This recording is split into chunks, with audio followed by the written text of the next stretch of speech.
Imagine this. You're the kind of person who feels everything. Too much, some say. You absorb the unspoken grief of strangers, the hidden frustrations of friends, the silent loneliness of those who smile in daylight but unravel in the dark. You offer warmth without hesitation, listening without judgment, loving without conditions. And yet, over and over, you attract people who seem to crave your light, only to resent you for it. They lean on you, confide in you, even adore you, until suddenly they don't. A backhanded compliment slips out. A friendship cools without explanation. A partner who once praised your depth now accuses you of being too sensitive. You're left bewildered, asking yourself, why does my kindness become a target? Why does my empathy, my greatest strength, seem to invite invisible knives? Here's the paradox. The very qualities that make you a beacon for others, your compassion, your emotional attunement, your refusal to armor yourself in cynicism, also stir something unsettling in them. Not hatred, not malice, but something far more insidious. A quiet, unconscious resentment of the light you carry. Carl Jung called it the shadow, the part of the psyche that rejects what it cannot admit in itself. When someone encounters an empath, they don't just see kindness. They see a mirror, and in that mirror, they glimpse the parts of themselves they disowned. Their own buried tenderness, their own unmet longing to be seen, their own fear that they're not really good. Your presence, effortless in its openness, becomes an unspoken accusation. Why can't I be this free? But this isn't just about individual psychology. It's about a world that rewards performative strength over genuine vulnerability, transactional relationships over soul-deep connection. We're taught to armor up, to equate sensitivity with weakness, to distrust those who refuse to play the game. And so, the empath becomes a living rebellion, a reminder of what we've sacrificed to belong. So here's the great, haunting question. What if the problem isn't that you're too open, but that the world is too closed? What if the resentment you sense isn't about you at all, but about the silent war between who we are and who we've been forced to become? The answer lies not in dimming your light, but in understanding the shadows it reveals. And that journey begins where all real revolutions do, in the unseen depths of the human psyche. You felt it before, that subtle shift when someone who once sought your warmth suddenly pulls away, or worse, turns cold. It's not rejection in the usual sense. It's something stranger, more unsettling, as if your very presence has become a quiet provocation. Why? Because empathy doesn't just comfort, it disrupts. Carl Jung understood this better than anyone. He called it the shadow, the repressed, denied parts of ourselves we refuse to acknowledge. When an empath radiates authenticity, they unknowingly hold up a mirror to those around them. And in that reflection, people don't just see you, they see what they've buried, their own unlived kindness, their own stifled vulnerability, their own hunger for a depth they've been taught to distrust.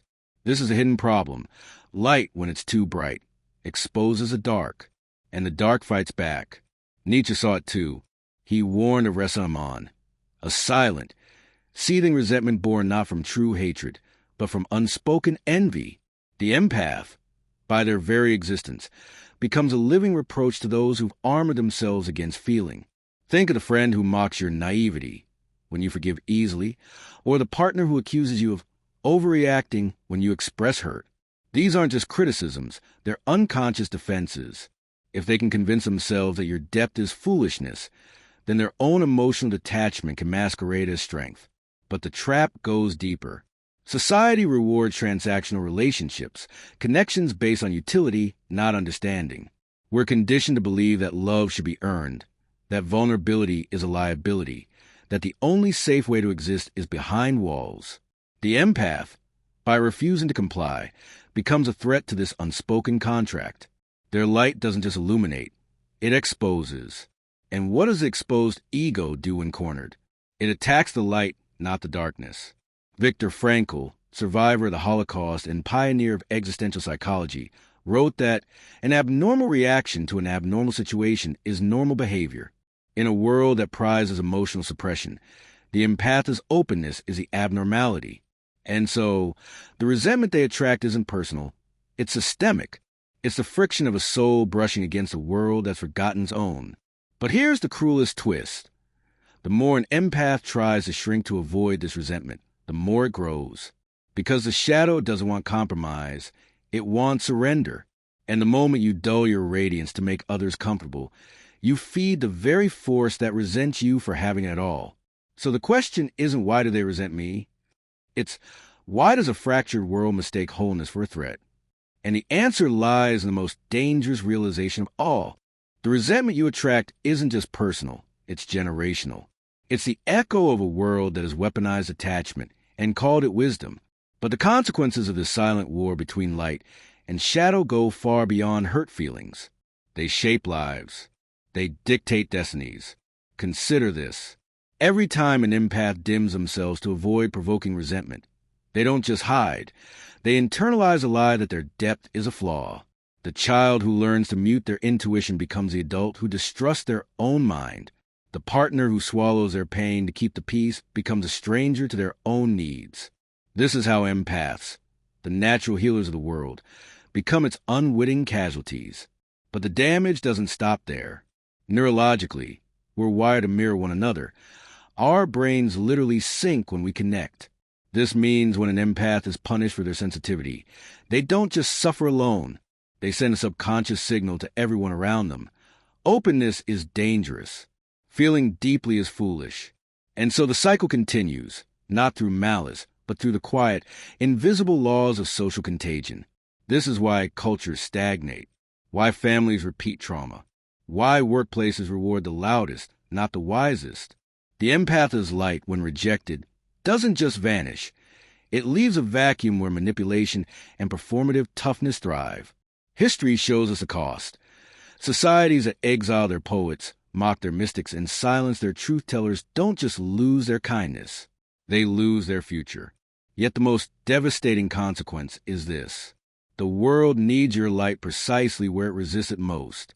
The places that scoff at empathy are the ones drowning in isolation. The people who mock vulnerability are the ones starving for real connection. Your presence isn't just a gift. It's a corrective force. But like any medicine that heals, it's often bitter at first taste. This is the empath's cross to bear.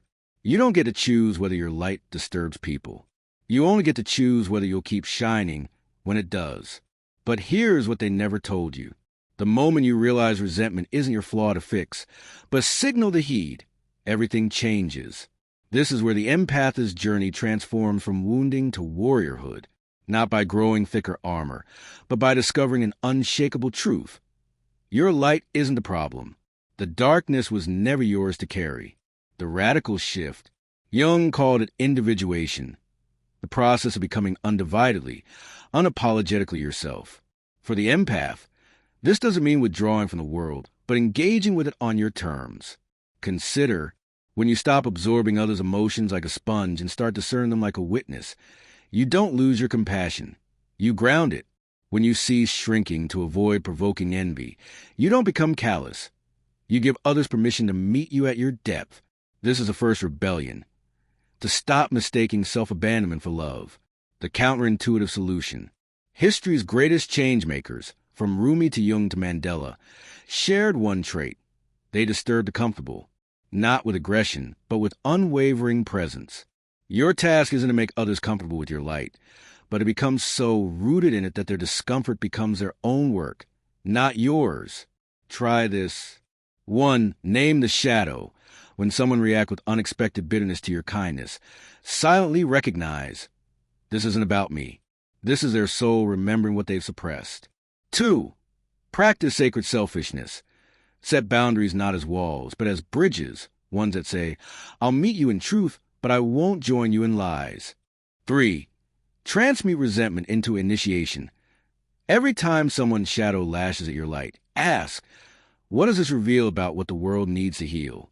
The empath is power reclaimed. Viktor Frankl survived Auschwitz by realizing, everything can be taken from a man, but one thing, the last of human freedoms, to choose one's attitude in any given set of circumstances. For you, this means your greatest power isn't in how deeply you feel others, but in how fiercely you honor what you feel. The world will try to convince you this is selfish. It's not. It's sacred. Because here's the secret they're afraid you'll discover.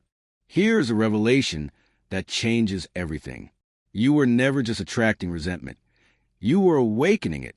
And this is not your curse, but your calling. The alchemy of light and shadow. Carl Jung wrote, "One does not become enlightened by imagining figures of light, but by making the darkness conscious." This is the empath's ultimate purpose. To be the mirror that reveals what's hidden, not to fix it, but to force a choice. Will they face their shadows or keep fighting the light? Your sensitivity was never a weakness. It was a weapon of mass disruption against the sleepwalking world. Every time someone resented your depth, they weren't rejecting you. They were encountering the parts of themselves they'd abandoned, the child they locked away, the tears they refused to cry, the love they were too afraid to give. The cosmic joke. The universe plays a ruthless game with empaths. The more you try to be loved by shrinking, the more you betray your purpose. The more you stand in your full radiance, the more you'll repel those not ready to awaken. But here's the paradox. The resentment is the sign you're doing it right. The empath is true mission. You are not here to be universally liked. You are here to be unavoidably real. Like Rumi's poetry that unsettled the scholars, like Nietzsche's philosophy that offended the masses, your presence serves the same function, to disturb the comfortable and comfort the disturbed. When someone scoffs at your kindness, they're not seeing you clearly. They're seeing through you to all the times they silence their own heart. Your existence asks the question they've spent lifetimes avoiding. What would happen if you stopped pretending? The final liberation. The day you realize this is the day you stop fearing the resentment and start recognizing it as sacred friction. This is the ultimate truth. The world doesn't need more people who fit in. It needs more who are willing to stand out, not in defiance, but in devotion to the love they know is possible. So let them resent you. Let them misunderstand you. Let them call you too much while the world is starving for more. Your light was never yours to ration. It was always yours to burn.